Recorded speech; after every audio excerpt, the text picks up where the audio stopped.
Hey, True Believers, Teen here. It is Christmas time. I love Christmas. I love Christmas comic books. So I found How the Trump Stole Christmas. We're going to read this thing. Let's see. We're going to start about saying Merry Christmas again, says Donald Trump. And why not? So how can you have that quote on the top where we're going to say we're going to start saying Merry Christmas again and then call a book How the Trump Stole Christmas? And all that really means is there shouldn't be a stigma to someone telling you Merry Christmas. Even if you don't celebrate Christmas, just say thank you.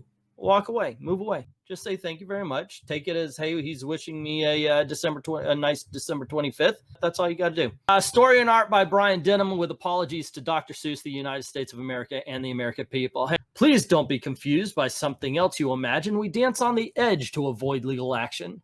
Not long ago in the lands far from LA, 'twas a sparkling district that started to fade.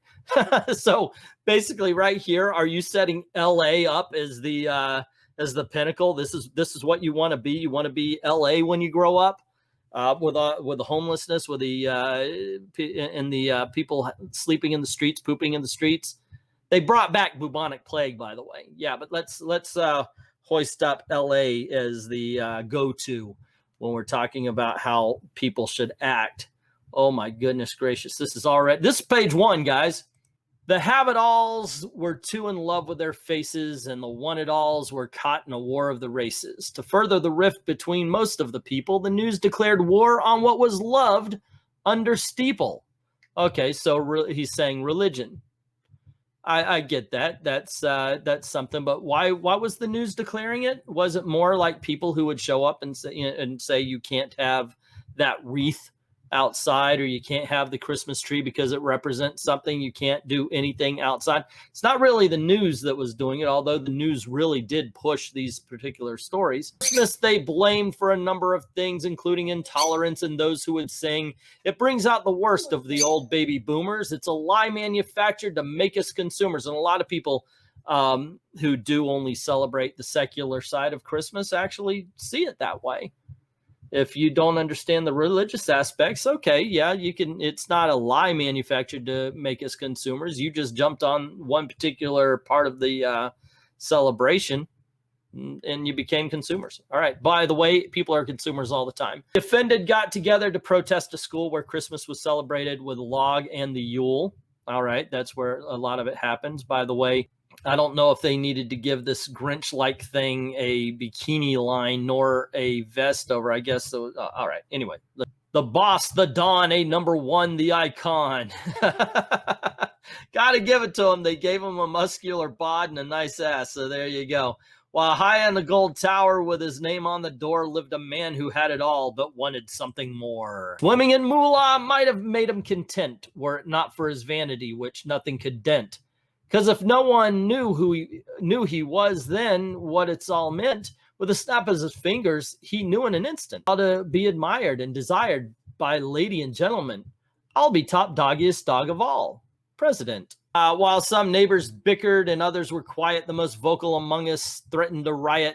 Everything was better back in the before, though his parents were sick and her parents were poor. Lilo's parents were thick and Juniper slept on the floor. I remember it well through those rose-colored glasses, but it wasn't the same for folks of all classes. I pledge and I vow to make it great again, ignoring the progress made by all men. Trump remembered back 60 years, yet some only 10. So he told the poor people in loud, booming voice, I would save only the richest of rich if given a choice. And in all honesty, he's never actually said that. That is all made up. That's one of those things where when he says we want to make America great again, and what he was talking about was we want to put America first. We want to make the economy the way it was. We want to put it back together how it was before the crash. Let's put people to work. Let's get money in people's pocket again. And he did that. But when, of course, he said that, the news jumped on him. Oh, he means he wants I think Biden actually said he wants to put black people back in chains, but that might have been for Romney. I don't know. Hardiest of workers saw themselves in his gaffes. The faintest would just poke him until one of them laughs. Late in the fall, they held an election to choose a new boss who offered protection. He said he would correct the course of the nation, vowing to reset their current direction with a gold compass and focused selection.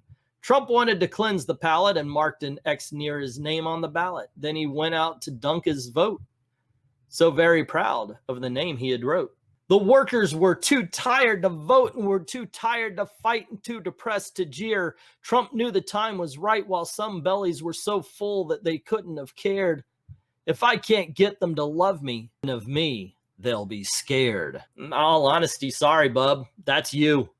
That's the entire... that girl with a beanie, that member of South Park that escaped only to scream it at the inauguration. That's you guys. The rest of us put ourselves to work. We made money and did a lot better. With all of his wealth, power, huge ratings and fame, people didn't love Trump and were in fact quite ashamed. When they woke up the next morning and needed someone to blame, for victory was his and he had beat the grand dame. Who appointed him to sit on high? Not me, not myself, certainly not I. What witchery is this? What chicanery to give us the finger, the stink eye, the raspberry? How did this happen? Who elected him? Well, if none of us voted, then I think it was just him. Well, I voted. And a whole bunch of other people did too. How dare they say this or that or that? It's a fib, alt fact. I'm big boned, not fat. I do not approve of this dissent. Why don't they accept me? When will they relent? Oh, I know how I'll make them pay. First, I'll just up and take Christmas away. Trump's first executive order, stop Santa Claus at the border. Then he put up a wall, though some called it a fence, guarded by a yes man they called Mike Pence. The wall was for the people to protect them from others who would take back all the things stolen from their mothers. Then he closed the shops and shuttered the mall. He insulted the big, the fat, the short, and the tall. Then he did something else that seemed kind of crazy. He accused the blue collars of being too lazy. This place is full of losers, the big boss cried. No one works hard anymore. Nobody tried. As he booted them out, he shouted, "You're fired." He let them go like replicants retired. Okay, a little Blade Runner reference there, but the rest of it is absolutely somebody who hadn't been paying attention. I don't think he ever said he wasn't fat. He would definitely never take Christmas away. The whole point you had a quote on the front of your book that says that he would return the Merry Christmas. The people were angry on that blustery day. Don't blame me, Trump said. Folks down south took your jobs away. Downtrodden, they returned to their cold winter homes, left with one can of beans and achy tummy moans. But in their moment of greatest depression, a sound could be heard from above direction. What is it? Who knows what's causing that racket? With booming and banging, the clinging of the cracket, they ran to the windows and looked to the sky, and wouldn't you know it, 'twas the other fat guy. And on 123rd 4th Street in apartment B, a young actor saw what she wished she didn't see. Holly weirdos who lived upstairs getting it on without any cares. Don't worry, Ma, it's just Mr. Weinstein. I'm going upstairs to practice a scene. And oh, is that it? Hold on. On the big tip, on the tip of a tiny snowflake lies the beginning of vengeance. Okay, I guess that's it. There you go. That was the book because it's telling me go on over.